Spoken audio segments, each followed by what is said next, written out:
First, this executive order helps keep firearms out of dangerous hands, as I continue to call on Congress to require background checks for all firearm sales.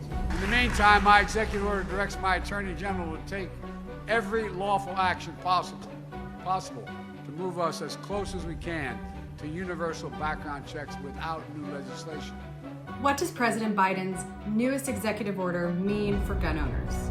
So one of the things indicators that we get is somebody makes a large gun purchase.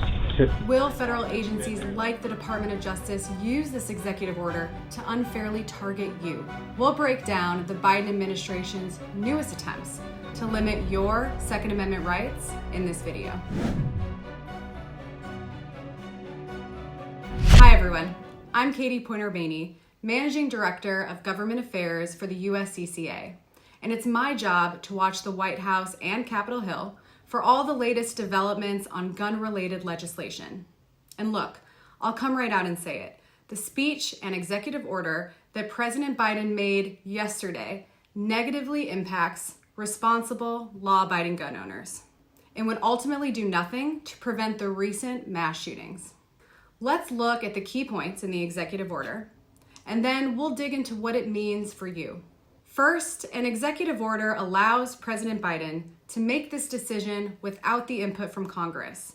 So ultimately, you have no say, which means he is marshaling the weight of the entire federal government's executive branch to further restrict your constitutional rights. In nearly every section of this order, multiple government agencies are named and tasked with actions, signaling they're willing to use any and all resources to accomplish their goals. This order goes on to make direct reference to the gun industry and actually asserts that law-abiding gun owners are the cause for rising violence. To be clear, criminals don't follow the law. Violent crime is not the result of the gun industry or law-abiding gun owners. In fact, we know communities are safer when a responsible gun owner is carrying. Our country doesn't need more gun laws. We need to enforce the current laws on the books to prevent violent crime. Second, this executive order directs federal agencies to accelerate and intensify their implementation of the Safer Communities Act. A major concern with that act is the inclusion of extreme risk protection orders or red flag laws. These laws are essentially pre-crime laws where you could be reported by someone if they think you might commit a crime with a firearm. They try to enforce the law before the law has been broken and often violate due process rights. And third, the order further directs the Attorney General to define who needs to register as an FFL and who's engaged in the business of selling firearms.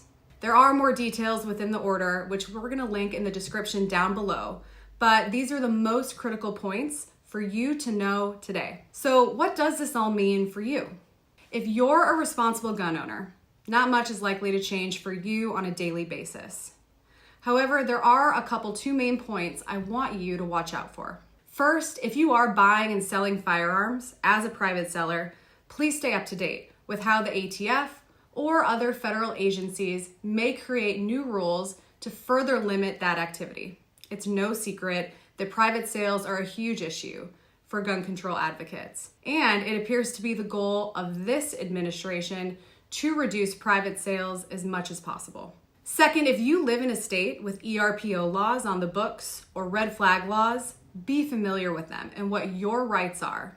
Contact your local law enforcement or your attorney for further questions on these laws and what they're going to mean for you in your area.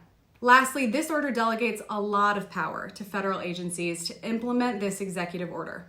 Fundamentally, this is problematic because we will never legislate away violent crime. New gun laws or ATF rules are not going to stop criminals.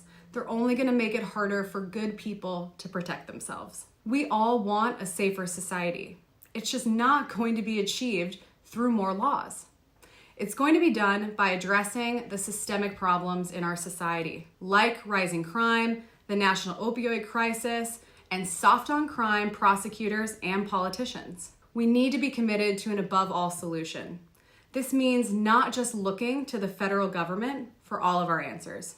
If you have any questions for us, Leave a comment down below and we will do our best to answer. Visit the USCCA website to make sure you're prepared for a self-defense incident. We also strongly encourage you to reach out to your representatives. They work for you, and let them know how you feel about this order. They do read your emails and take your calls. I should know, I used to work on Capitol Hill.